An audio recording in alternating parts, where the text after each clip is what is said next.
Okay. Good morning, everyone. First off, sound okay for those? Okay, very good. My name's Joe Bisk. I'm the Secret Service. I'm with the Secret Service's Office of Communications and Media Relations. You won't need to quote me, but if you need, my name is Joe, and then the last name is B as in boy, I-E-S-K. We're all here today to provide information on the security plan for the 2024 Democratic National Convention. Our goal is to provide you with as much information as quickly as possible and get that to the citizens of Chicago and those who are visiting the city during the DNC. There's a lot of people here today from the media, so we'll have some time for questions and answer afterward. If we don't have time to get to everyone, we'll be around after to answer some of your questions, and you can also send them to dncmedia@cityofchicago.com. And many of you also have my email. After the press conference, we'll be sending out a release along with the maps. And so before we bring in today's speakers, I'm going to go over just some ground rules and then the agenda for who will be speaking today. So you'll hear remarks first from Deputy Special Agent in Charge Derek Meyer. It's pronounced Meyer. It's spelled M-A-Y-E-R. Derek is D-E-R-E-K. And he's the Deputy Special Agent in charge of the Chicago Field Office for the Secret Service. Then you'll have Governor J.B. Pritzker, J.B., P-R-I-T-Z-K-E-R, followed by Mayor Brandon Johnson, Brandon, B-R-A-N-D-O-N, Johnson, J-O-H-N-S-O-N. I know you all know this, but Superintendent Larry Snelling will follow the mayor. That's L-A-R-R-Y-S-N-E-L-L-I-N-G. And then 2024 DNC Coordinator Jeff Burnside, who is leading this for the Secret Service. He will then come up, go through the maps, explain where the perimeters are, and what some of those ramifications will be for the surrounding area. So he'll give a comprehensive review. Followed by that, we'll have Acting FBI Special Agent in Charge Lucas Rothar, Lucas L-U-C-A-S, Rothar R-O-T-H-A-A-R. And then lastly, it'll be Chicago Office of Emergency Management and Communications Executive Director Jose Tirado, Jose J-O-S-E, Tirado T-I-R-A-D-O. Following the remarks, like I said, we'll have a brief Q&A. We have a hard stop at 12:30, so given the number of all you here today, we're not going to have time to go into off-topic questions. If you do, we have a number of public affairs folks in the room today that we can answer your questions afterward.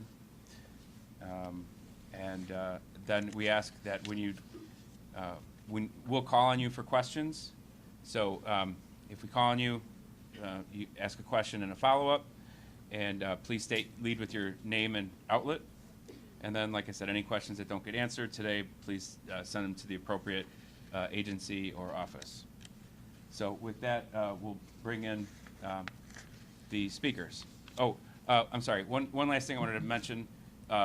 This is a national special security event. For those who don't know, so that this is designated by the Department of Homeland Security, and this will be the 79th NSSE since their inception, and the Chicago Field Office was in charge of both the Republican National Convention in Milwaukee last week as well as the DNC. So now with that, we'll bring in the speakers. Thank you.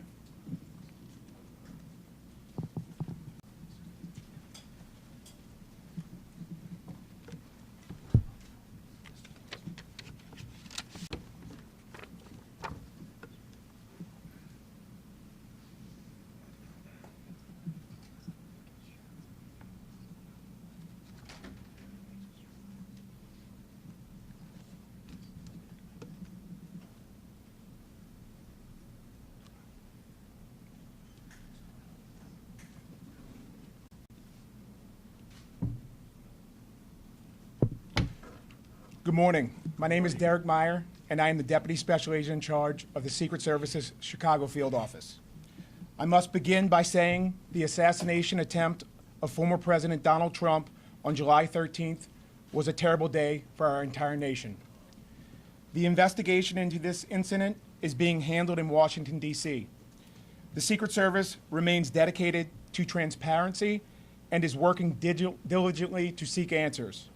An incident like what took place in Butler, Pennsylvania, must never happen again. I have been working in the Chicago field office for the past 6 years. This is my home, and I am eager for the 2024 Democratic National Convention to come to this city. The Secret Service has been working diligently over the past year with our local, state, and federal partners to develop a security plan for the convention. We are here to unveil the security perimeter for the 2024 DNC, which will take place at the United Center, McCormick Place, and other venues throughout the city. The events run from August 19th through August 22nd. The convention has been designated a National Special Security event, which brings with it a full complement of resources from the federal government. These NSSEs also rely heavily on partnership.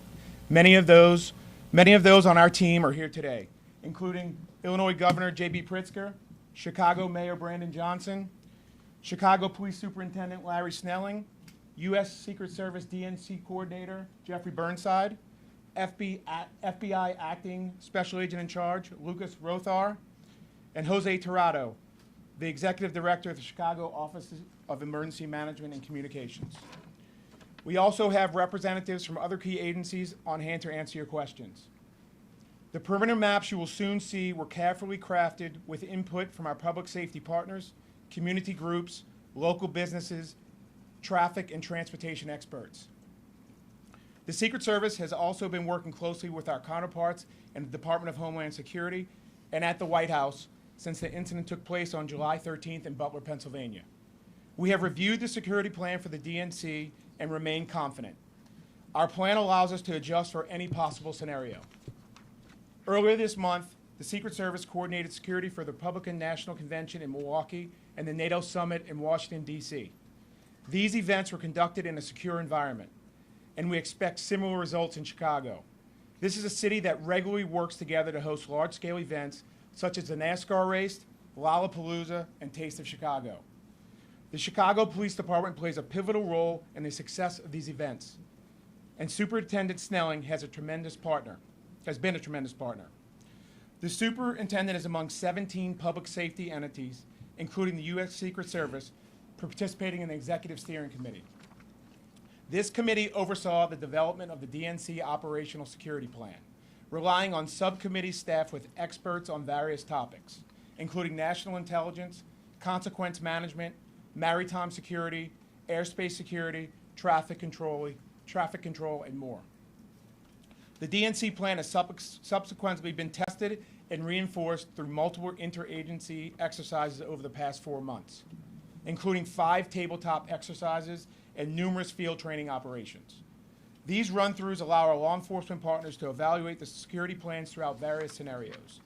We will host a final training exercise just days before the official arrival of the first delegates.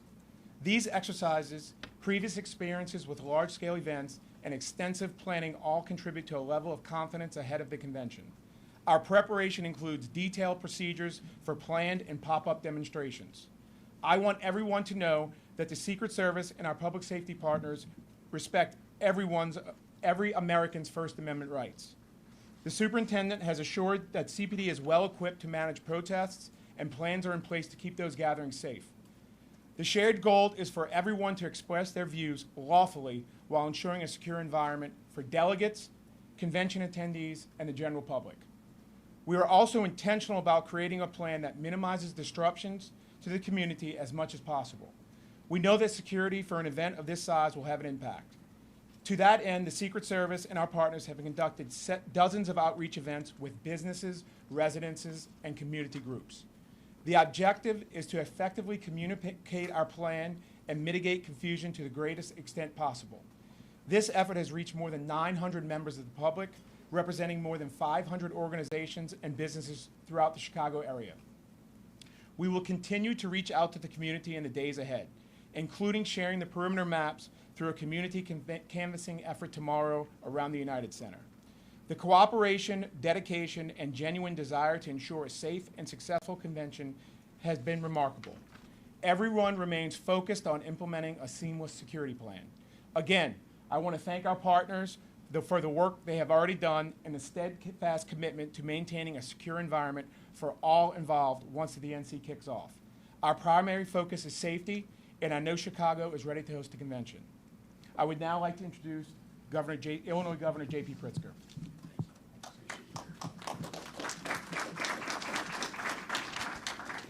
Thank you very much, Derek, and thank you all for joining us today. It really is my honor to be here alongside the people who are making this historic Democratic National Convention possible. I want to first thank Jeff Burnside and the entire United States Secret Service for their tireless work to keep Chicago and all of us attending the DNC safe. Your professionalism, truly, and your sacrifices make us proud. In less than a month, thousands will gather here in Chicago to make their voices heard by participating in the convention. The eyes of the world will be on our great city, and safety and security have remained our top priorities. It is thanks to the tireless efforts and coordination of the agencies that are represented in this room from all levels of government that convention goers and residents alike can participate and spectate to the fullest extent without fear for their safety. I want to acknowledge some of the great local and state leaders and agencies who have sacrificed nights and weekends in pursuit of that effort. The staff and representatives from the mayor's office and the city of Chicago, the Chicago Fire Department, led by Commissioner Annette Nance Holt, Chicago Police Department, led by Superintendent Larry Snelling, and the Chicago Office of Emergency Management and Communications, led by Director Jose Tirado. Illinois Emergency Management Agency and Office of Homeland Security, led by Director Alicia Tate-Nadeau. The Illinois National Guard, led by Major General Rodney Boyd. The Illinois State Police, led by Director Brendan Kelly. Illinois Department of Transportation, led by Secretary Omar Osman, and dozens of other state agencies. We all should take great comfort in having such a sizable and hard-working and skilled force dedicated solely to our safety and security, mapping out truly every detail and logistic at convention sites across the city. And with these comprehensive public safety plans and security measures, we should sleep soundly knowing how much preparation has been done. I also want to stress our commitment to transparency and information sharing throughout this process. It will be absolutely vital for our collective safety and security, for the minimal disruption to residents' daily lives, and for the smooth flow of the convention, that we keep the public informed and vigilant. I encourage all residents and convention goers to pay close attention to public announcements and posted signage to ensure that they are prepared. What will take place next month is a beautiful display of American democracy in action. Here in Chicago, millions will watch. Tens of thousands visiting from around the globe and around the United States will witness a triumph of political expression and engagement, doing so without fear for their safety. That is a testament to our democratic culture, but more importantly, it is thanks to the hard work and sacrifice of the folks you see standing up here today. I also want to thank each and every one of you in the audience who are engaged in this endeavor for your service. We all owe you a sincere debt of gratitude. To those visiting us next month, enjoy our terrific global city of Chicago. And with that, I'm pleased to turn this podium over to our partner and friend, Chicago Mayor Brandon Johnson. Mayor.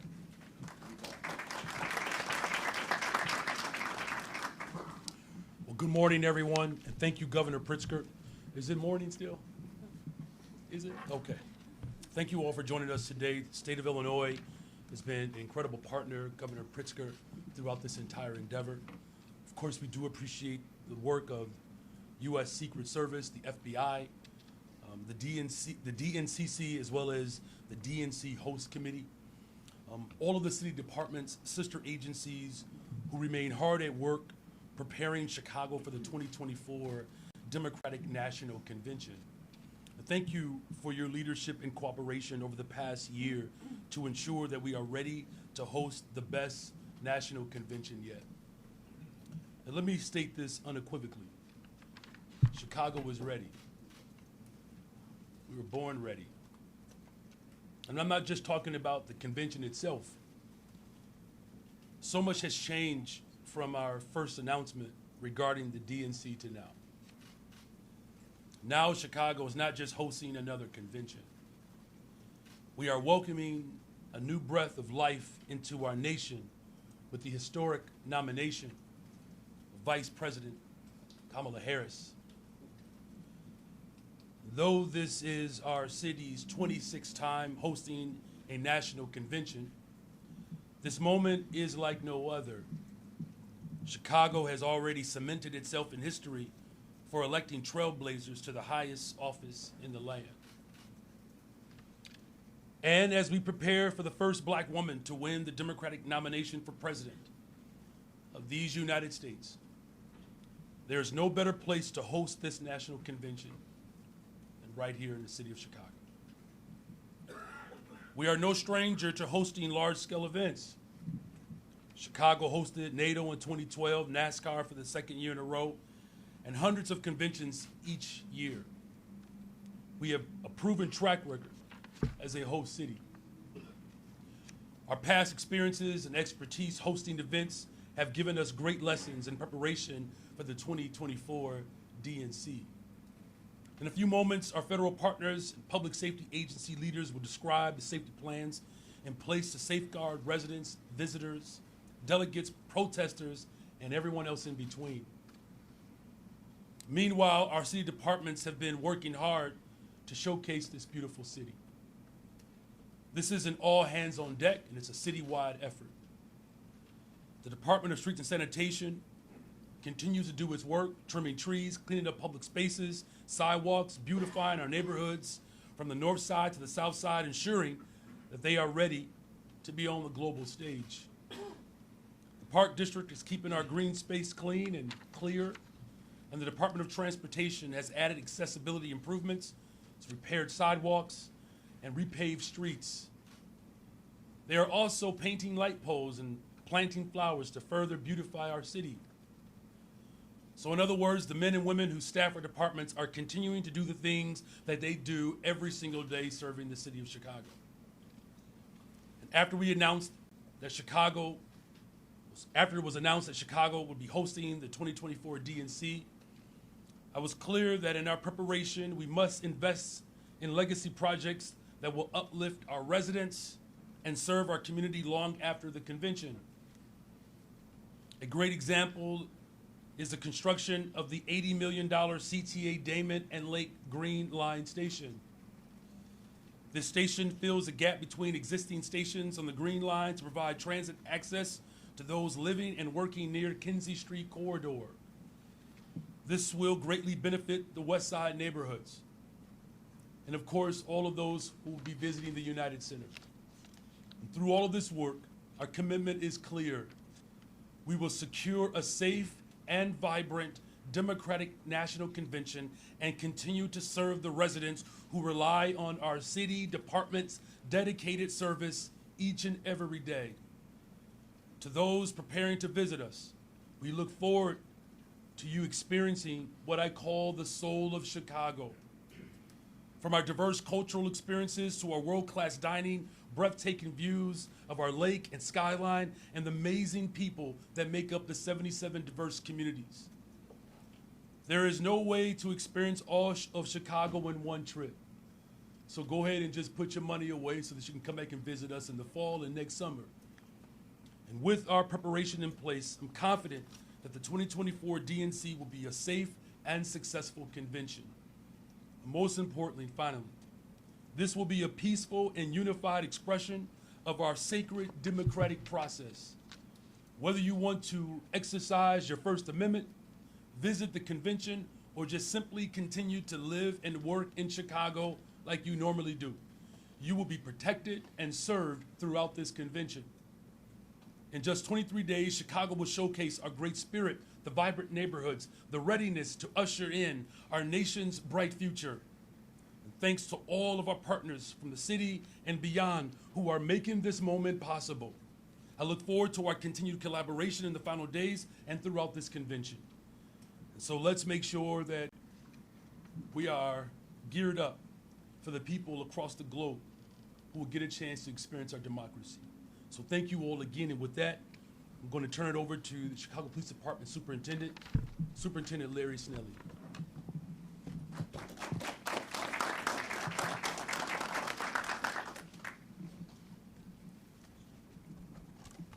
Good morning. Morning. First, I'd like to thank our partners at the Secret Service for hosting this. I also want to thank Mayor Johnson, Governor Pritzker, all of our public safety, law enforcement partners who are here with us today. I'd also like to thank, because we can't leave out two key components that we partner with on a daily basis as the Chicago Police Department. First of all, Director Annette Lance Holt of the Fire Department. The partnership has been great. Commissioner, I'm sorry. And I'll pay for that later. I'll do some push-ups. And also, Director Torado of OEMC. The partnership has just been great, but the partnership with OEMC and the Fire Department has been excellent throughout the years. There are a lot of things that we as the Chicago Police Department could not do without them, so I'd like to thank them. I also have to thank my team here. I can't say enough about the incredible work that they're doing. Chief Dwayne DeVries, Deputy Chief Chris Papayuano, say that 3 times fast, and Deputy Chief Jill Stevens. They've just done such a great job of working with our federal partners. So I just want to start out by saying this. Our partnership with the Secret Service is strong. Ever since we started this process a year ago, we have had a great partnership, great communication, great collaboration. Without that communication and collaboration, we could not be where we are right now in the planning for the DNC. The partnership between the Chicago Police Department, Secret Service, as well as federal, state, municipal agencies has been outstanding, because what we're looking for is a safe and successful DNC, and we'll continue the partnership throughout and for many years to come. For more than a year, we've been working together to make this a successful event. It has to be safe in order for it to be successful. We started training over a year ago. When we look at our partners and the information that we gather from our partners, the intelligence that we gather from our partners, the intelligence that we discover ourselves, we plan around those things. We're flexible, we're fluid. And as things change, we're able to adapt, assess those situations, and make necessary changes if those changes are necessary. I don't want anybody to believe that we think that we have to make changes.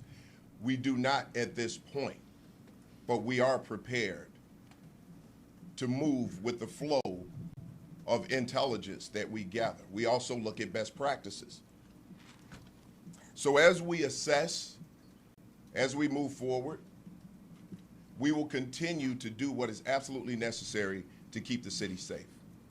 So our training, since this started, Commander Ralph Cruz, I cannot say enough about him. He's headed up the training. He was also my partner during the NATO event. We headed up the training for that event. We also had the first responding teams in the field when we went out. So I have all the confidence in the world that there's experience here in dealing with these types of events. Also, my team that you see here to my right, they were also a part of the NATO event. So that experience is ongoing. We've taken some of that experience, the experiences and the best practices there. We've looked at areas where we could improve, and we've improved upon those things. All of our training is rooted in the First and Fourth Amendments. It is important that our officers understand the First Amendment and the protection of First Amendment activity. The Chicago Police Department will not only allow everyone who comes here to express their First Amendment rights, but we will also protect their rights while they're doing it. We will protect them. It is important to understand that our job is to uphold the Constitution, and that is exactly what we're going to do. What we will not tolerate is vandalism to our city. What we will not tolerate is violent activity. If we see that, we will put an end to it quickly.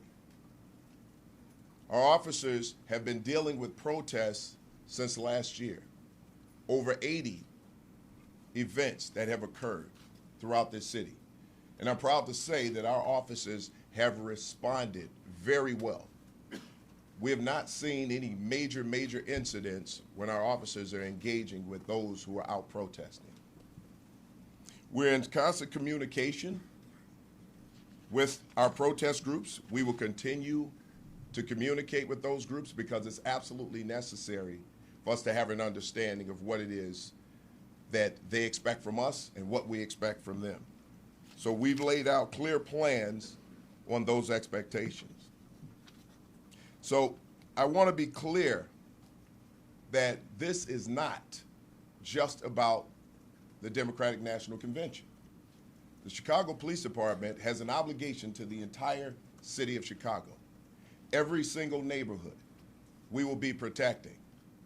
And we're looking at our manpower, we're looking at our allocations, and we want to make sure, and we will make sure, that the neighborhoods who need us the most, we will be there for those neighborhoods. We will be there for the entire city of Chicago. So I don't want anyone to walk away from here believing that this safety plan is just about the DNC. It's about our city. Because we can't have a successful Democratic National Convention if we're not protecting the entire city as a whole, and we will continue to do that.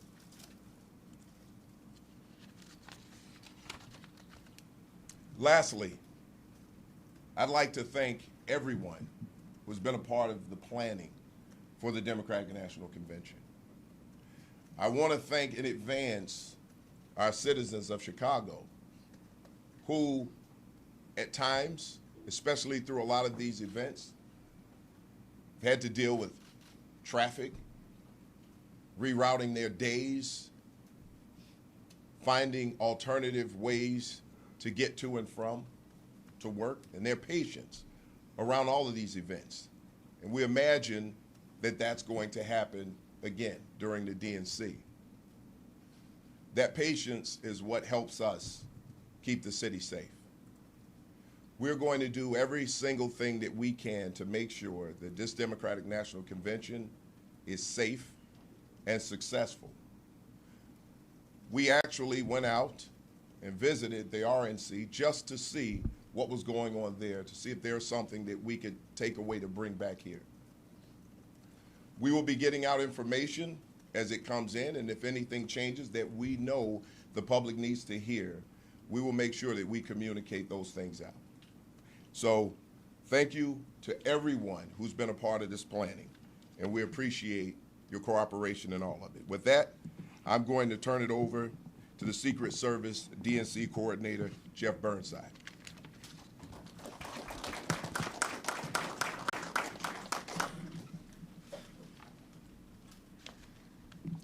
Thank you, Superintendent Snelling. My name is Jeff Burnside, and I'm the Secret Service Coordinator for the 2024 Democratic National Convention, which has been designated as a National Special Security event.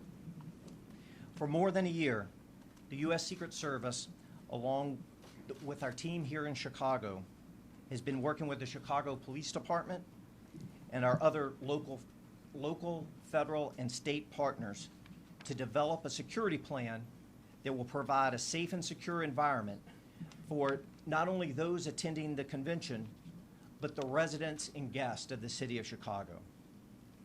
The purpose of today's briefing is to provide an overview of the security measures that will be in place here in Chicago during the convention. I'll begin with an overview of expected street impacts and then move into a brief review of the security impact maps. Both the maps and a detailed list of street impacts will be released following this press conference and available to the public on the Chicago Office of Emergency Management and Communications website, chicago.gov/OEMC. For the street impacts, there will be temporary street closures that will begin near the United Center at approximately 7 p.m. on August 17th and remain in place throughout the duration of the convention and into the early morning hours of August 23rd. Temporary street closures will begin around the McCormick Place on August 16th at approximately 10 p.m. and again remain in place until the conclusion of events there. Prior to the security restrictions being in place, the public may notice security barriers and fencing being installed in these areas. Lane disruptions and some limited sidewalk impacts may occur during this time, and we ask the citizens for their patience and their grace while we work to ensure their safety. The public should also expect parking restrictions within these areas that will be posted in advance. And again, a complete list of the street closures and parking restrictions will be available online at chicago.gov/OEMC. I'll now move to a quick review of the security impact maps. And as a reminder, these maps will also be available online on the OEMC website. So, referencing the maps, the areas that you see shaded in yellow are vehicle screening areas. So within these areas, pedestrians are allowed to freely move about just as they would in any normal day. These areas are not bound by fences, but rather just a series of street closures. However, vehicles entering this area will be subject to screening. They must enter the area through a vehicle checkpoint where they will briefly be screened by law enforcement. Bicycles are permitted in the vehicle screening area and are not required to go through a screening checkpoint.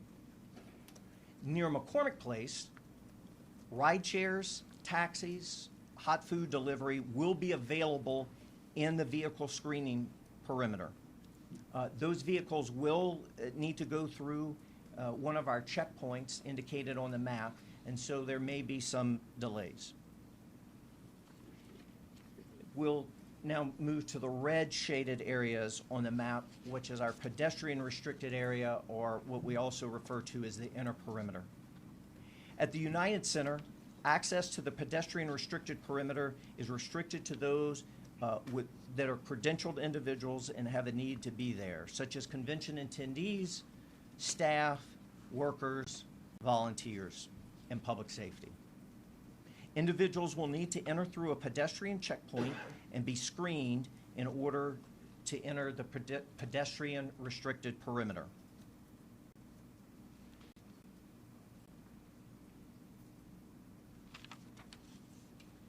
Personal vehicles will not be allowed to enter the pedestrian restricted perimeter.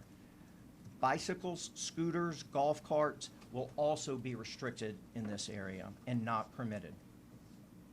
Residents of the Henry Horner homes will be able to access their homes, and their entry instructions will be communicated directly to them during our canvassing efforts, as well as through efforts by the Chicago Housing Authority. People will be able to access businesses within the outer perimeter or vehicle restricted area.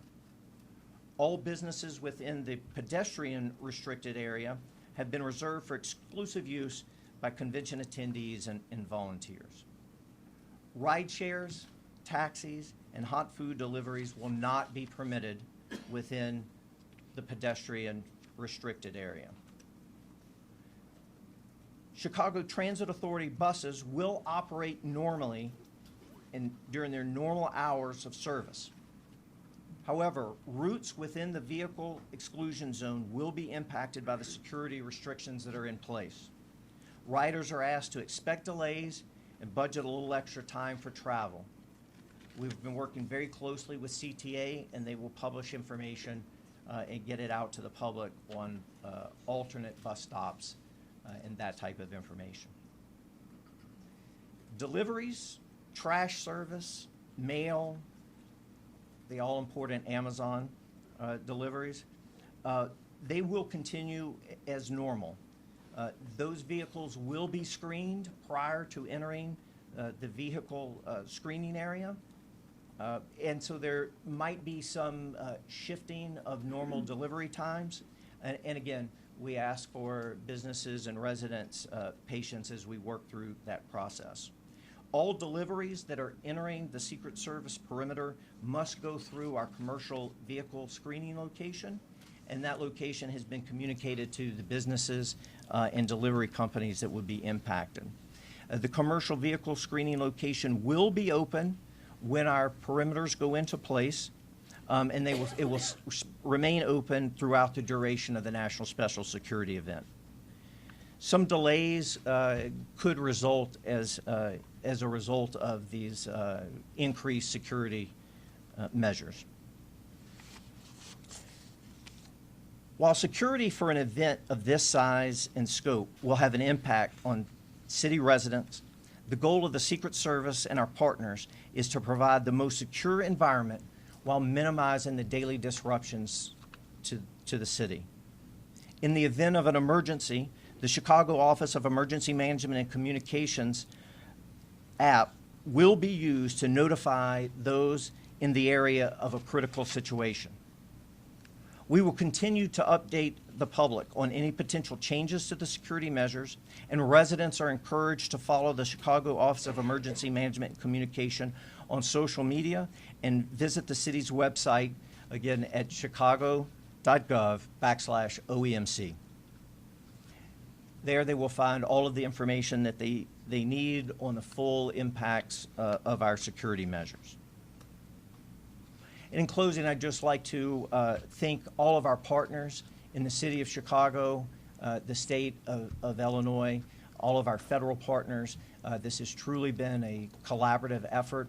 As the superintendent said, we've been working in close coordination for well over a year. And it has truly been the honor of my career to have this assignment and to work with our tremendous partners here in the city of Chicago. Now I'd like to introduce the acting special agent in charge of the FBI's Chicago field office, Lucas Rothar.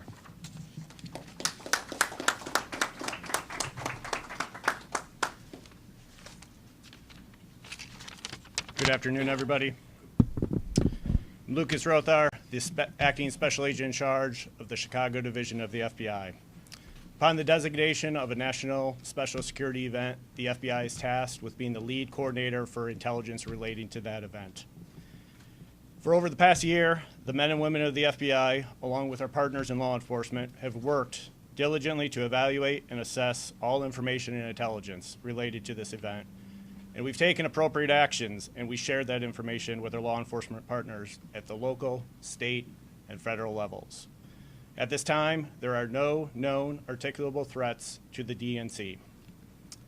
However, as FBI Director Christopher Wray just mentioned yesterday in his testimony to Congress, we are living in an elevated threat environment. We do acknowledge the vast threats that we face as a nation, running from violent crime to international terrorism, domestic terrorism, and hate crimes, along with a host of other threats. The FBI remains steadfast in its commitment to meeting these challenges to protect the American public while upholding the Constitution. We pride ourselves on our ability to pivot to address new threats to safeguard this nation and our communities. That has not, and it will not change. We're always adapting, we're always learning, and we're always adjusting our approach as we receive new information. And we will continue to do that throughout the DNC. The FBI is committed to devoting all resources as needed to combat any threats should they arise. Our special agents, intelligence analysts, and professional staff are prepared for this mission.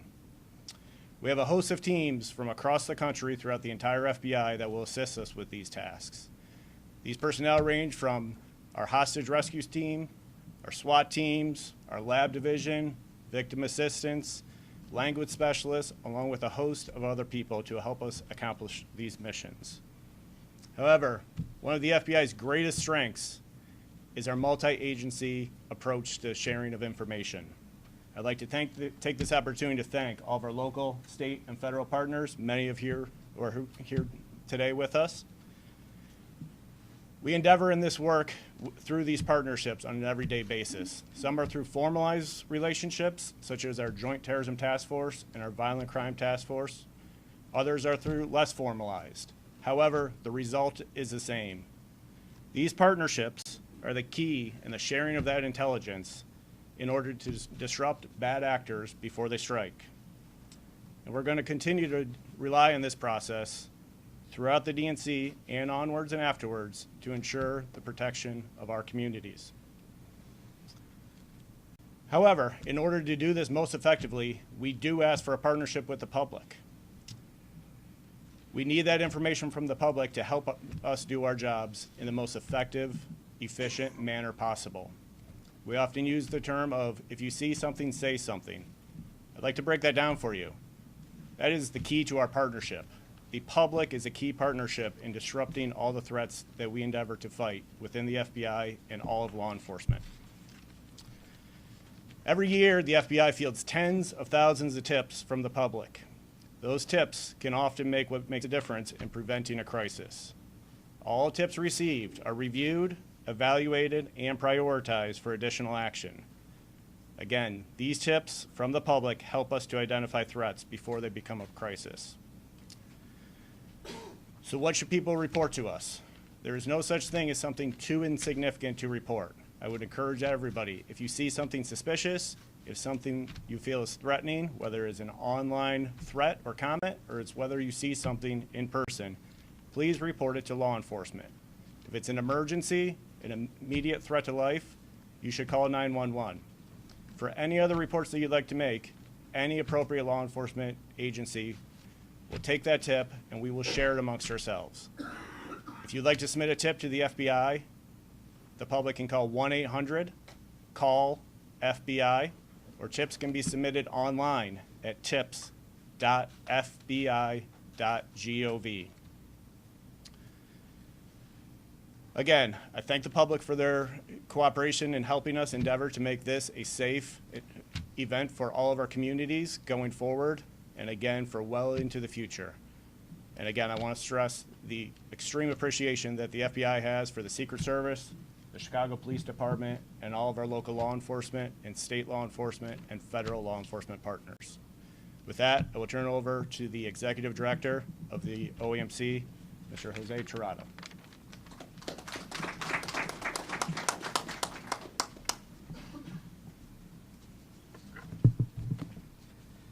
Good afternoon.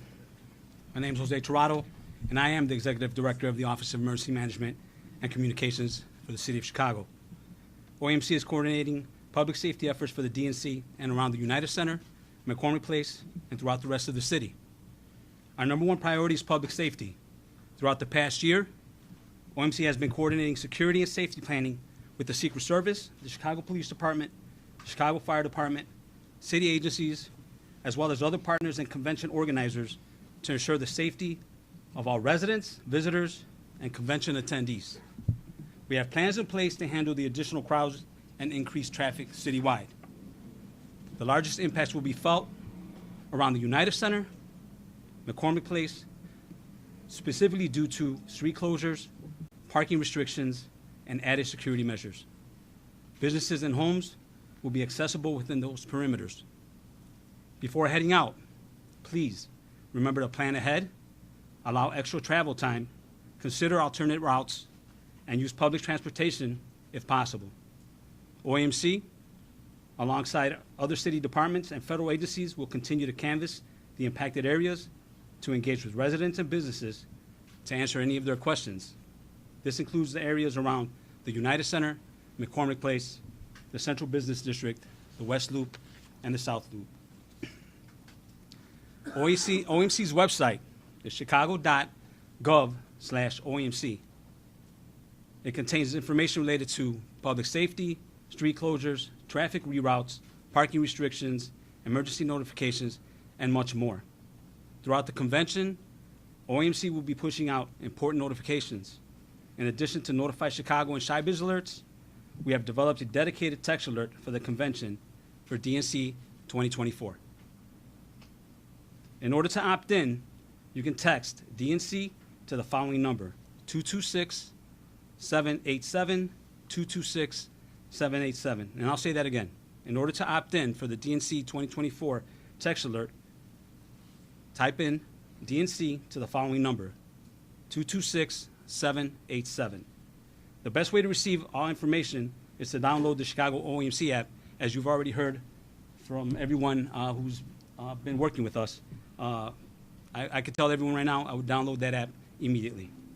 Additionally, to enhance our monitoring of citywide events, OMC will also be activating the City Emergency Operations Center, staffed by local, state, and federal partners. While we make every effort on behalf of the city to keep residents and visitors safe, we remind everyone that they also have a role to play in our community. We encourage the public to please report any suspicious activity by calling 911. Simply said, if you see something, say something. And I'll say that again. If you see something, say something. Do not hesitate to call 911. We look forward to ensuring a safe convention for all and for the city. Thank you very much. I will hand it now back to Derek from the Secret Service.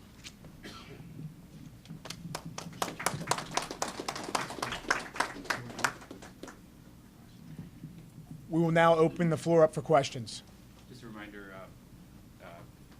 just please lead with your name and outlet, and then we're gonna try to just do one question and get follow-ups later because there's so many. AP? The protesters have indicated that they're in talks to be closer to the United Center.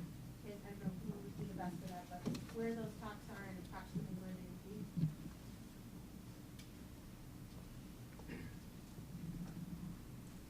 Thank you. Tom Carney, Commissioner, Chicago Department of Transportation. One of the functions of our department is to issue permits for use of the public right-of-way. So the City of Chicago and all the partners here today are fully committed to allowing individuals and groups to exercise their First Amendment rights safely. As you referenced, there is litigation in the court, so I can't get into specifics about certain assemblies or protest marches, but I can confirm that we are working in a format through the court to allow demonstrators to protest within sight and sound of the United Center. And as we get those details finalized through the court, we will come back and share those publicly. Craig up front. Craig Wally, G7 Chicago. Maybe this goes to Chief Snelling or maybe the Secret Service. I know you sent representatives up to the RNC to observe up there. What was learned from up there, and how will that be applied here for the DNC? And if there's been any changes? Well, what I can tell you is that we saw a lot of great things, and we saw some things that maybe we can apply here. However, the planning that we've been doing here has been great. So right now, are we looking at any major changes? No. But like I said, again, as we go along, we assess situations. We want to make sure that everything is safe. And if at any point or any time we think we need to make some changes for the safety of the city, we will do so. So the partnership, again, has been great. We saw some great things when we were out there, and we see some great things here. And 3 words: we're ready. We are ready. Second row. We saw in Milwaukee. Sorry, Craig. Shia. Hi, Sheehan Pappas with Boca, Superintendent Snelling also. So during the RNC, there was a shooting in Milwaukee outside of the perimeter, but it was done by officers from another state helping with the convention. Are you adjusting how you communicate to officers who are coming from out of state here to help with the DNC now? No, there are no adjustments that need to be made at this time. Basically, here we have outside agencies who are going to come in. Most of them are right here from Illinois, and then we have some from Milwaukee who are coming in. They will be assigned to areas where we need help with infrastructure. They will not be in the neighborhoods. They will not be in areas where we know there's a possibility that they would have to take some type of police action. Now, that doesn't mean that they won't have to where they are, but this will free up our officers, our Chicago police officers, to be in more volatile areas, right? Because this is our city, and our officers are bound by particular rules, regulations, and laws. At the same time, all of those officers who are coming in to the city of Chicago, they will be getting 8 to 12 hours of training on some of our policies, training, and the expectations of our city. So we have a really good plan in place for that, to make sure that they're secure and that our officers are responding to those more volatile situations in the city. First row here. Yes, Naima Latif is On Air Daily News. I'm not sure which department would handle this, maybe the superintendent, but what kind of physical barriers or markers will there be on the street so that the citizens know what are the parameters around the DNC?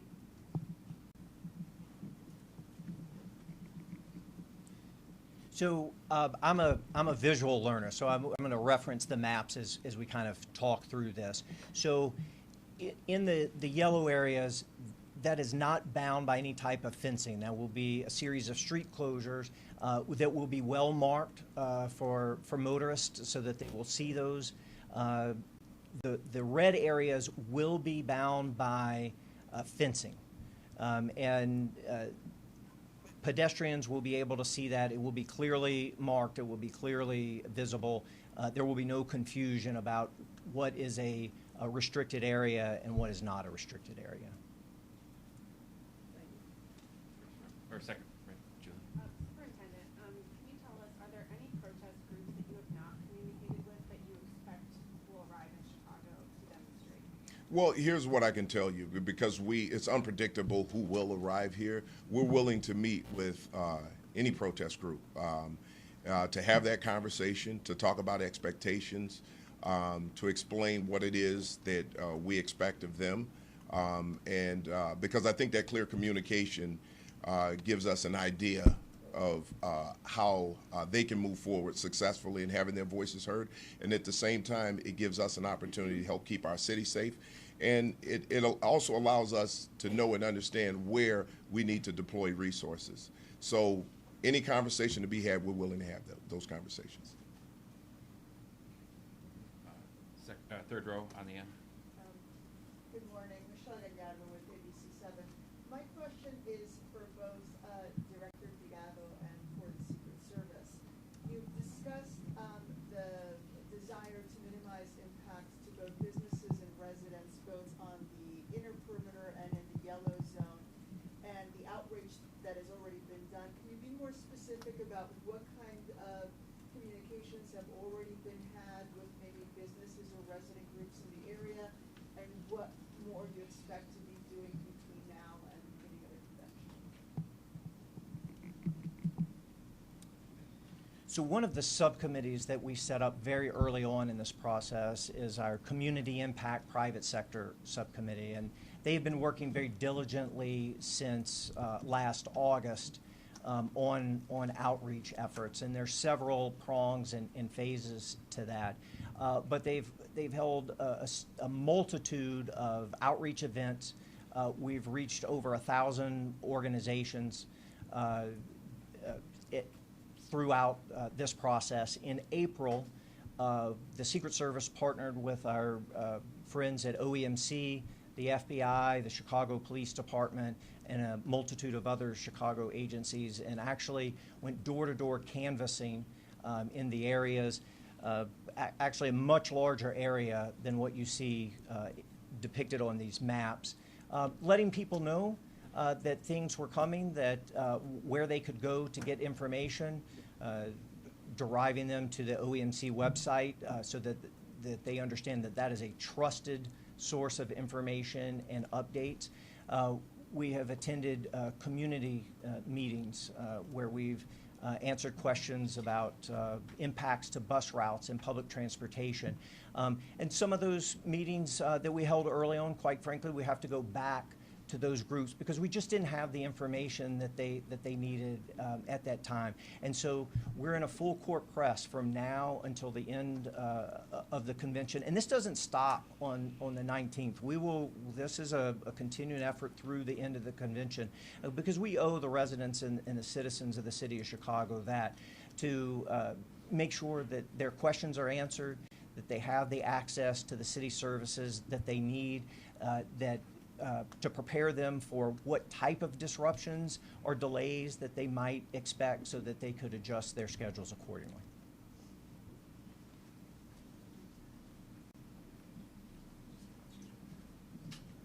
Sorry, give me 1 second. So just to touch on the question, right? Jeff did an amazing job, but the reason I'm going to introduce Ivan Capifali is because he's also boots on the ground to get into specifics on how OMC, Secret Service, CPD, Community Engagement for the Mayor's Office has been pushing out this message since April and March. I'm going to bring him up. This is Ivan Capifali, First Deputy for BACP. Good afternoon, everyone. Good afternoon. And thank you for being here. My name is Ivan Capifali, and I'm the Acting Commissioner for the Chicago Department of Business Affairs and Consumer Protection, also known as BACP. BACP in-person canvassing efforts included businesses and residents within the newly announced perimeter and those near the venues. Additionally, BACP set up a phone bank and has been actively reaching out to businesses that were missed during the in-person canvassing. Since April, BACP has reached out to almost 900 businesses around the United Center and nearly 500 businesses near McCormick Place. I want to confirm that BACP will be part of the canvassing efforts that are occurring tomorrow. Additionally, BACP has shared DNC information through emails and our social media pages, engaged with delegate agencies, elected officials, industry partners, and more. We created a frequently asked questions toolkit in collaboration with the Office of Emergency Management and distributed it widely.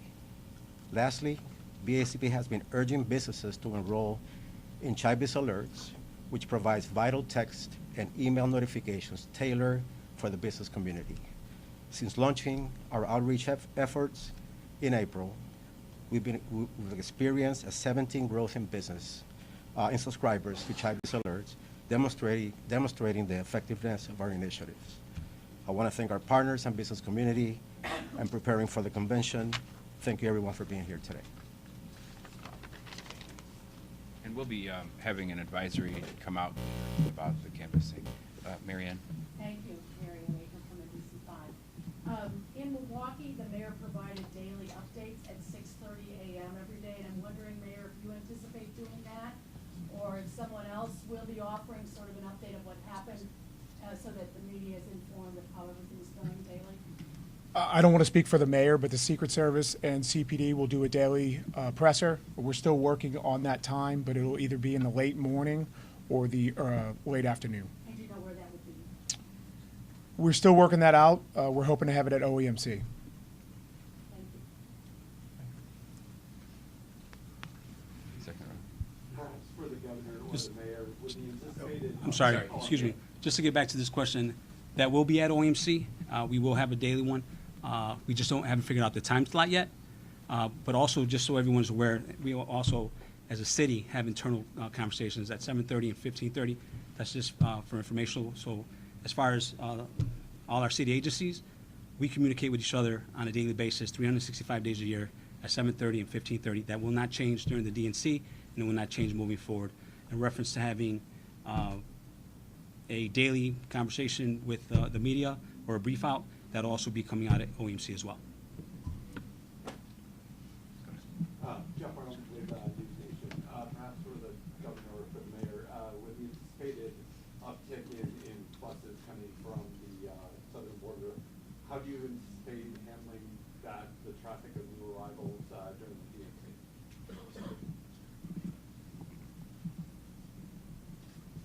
Well, there's been a very strong partnership between the state of Illinois and the county of Cook to prepare ourselves for that act if it were to take place.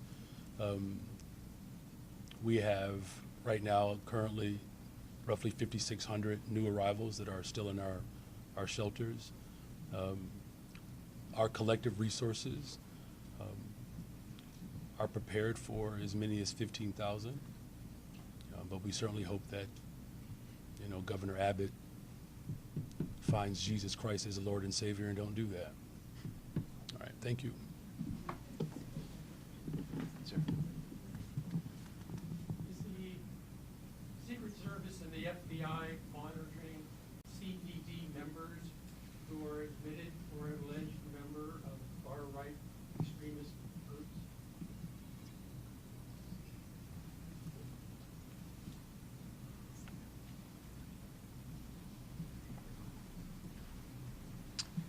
Yeah, so we're not going to comment on the existence of any pending investigations, whether they have one or not. What I can tell you is the FBI is committed to the investigation of all individuals relating to possibility of any domestic terrorism relations or any hate crimes or any other civil rights violations.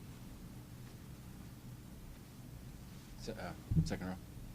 Hi, Governor, you said earlier this week you had not received any vetting materials about possibly being vice president. Is that still true? And can you confirm that the Harris campaign called you? The Harris campaign did not call me yesterday. I have had a number of conversations with people I do regularly with the campaign, and as you know, I've been traveling the country to promote the Biden-Harris ticket, and now, of course, the Harris led ticket, rather.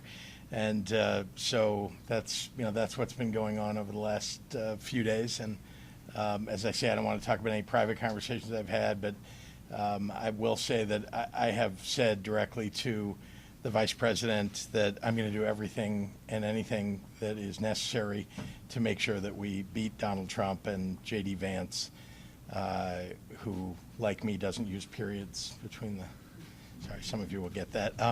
And to make sure that we're communicating across the country the message of hope that comes from a Harris candidacy and her victory in November. Thank you. And on the vetting materials issue? Yeah, as I said, I'm not going to talk about any conversations that we've had. I haven't talked to the campaign the way you've described. Just spoke with Vice President Harris. You interested in being VP? I think all of you have heard me say that I really have been honored to have been elected twice as governor of the state of Illinois. I really enjoy the work, sometimes very challenging, but always the opportunity to serve the 13 million people of our state. And so, there's not much that would pull me away from that job. But Governor, you said two things. You said you haven't talked to them and that you did talk to her. So which one is it? Sorry, I think the question was, had I spoken with them in the last day? Did I get a call? And the answer is no. I did mean this week. Have you spoken to the Harris campaign? Well, sure. I don't know anybody who's involved in Democratic politics that isn't talking to the Harris campaign, if you have the opportunity to. So that's the answer. I mean, I'm, as you know, I know people who work on the campaign, and I'm involved in transmitting the message of the campaign. So I'm excited about the next 100 days. Well, more directly, have you been contacted about becoming the vice president? Again, I'm not going to talk about that. I can tell you that I'm going to campaign. Whatever happens in this process that I understand is going on, my job is to make sure that we win in November. So I'm going to work hard to do that, as I have for, the last year and a half of this campaign. All right, we're drifting way off topic. Any more questions on the DNC? Whitney? Superintendent, I just wanted to check back in on the mutual aid question. I think before, when you had done a press conference, you were anticipating bringing in, I think you ballparked 400 mutual aid officers. In the aftermath of the attempted assassination of former President, now GOP candidate Donald Trump, as well as the volatility in Washington just yesterday with the Netanyahu visit, are you expecting to bring in more mutual aid from outside agencies? Right now, what we've looked at is we've looked at our officers. We've looked at scheduling around our officers, day off cancellations, extensions of tour, and we have more than 400 coming in. We have upwards of 500 coming in. And we, based on our assessment, we have a very good complement of officers who will be out there. They're highly trained.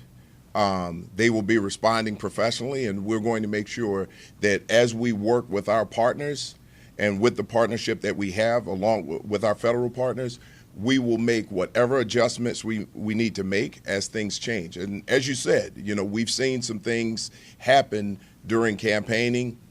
If we see some of those things, we will make the adjustment, and we do have the manpower to deal with it.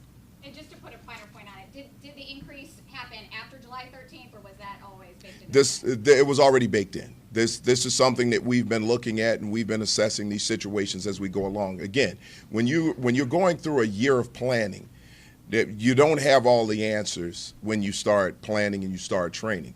As you move along, as you assess situations, as you look at the changes in venues, things of that nature, then you have to make the changes with it. And we've done that. And we'll continue to do that. We'll continue to make assessments. And if there's something that we think we need more of, we'll make requests for that. Superintendent, protesters do not stay in the assigned Okay, guys, we have time for one last question. Craig, you've had three. Right there. So I think the BAPC person said you've been in communication with 900 businesses near the United Center and 500 near Republic Place. It's a little hard to hear you. Is that accurate? And if so, is there any Milwaukee, many of the businesses that were in the yellow zone really had no business at all? They were just dead. Is there any plan in place to help some of these businesses once the convention's over? Our first efforts actually included everybody within the perimeter and outside the perimeter. Oh, I'm sorry.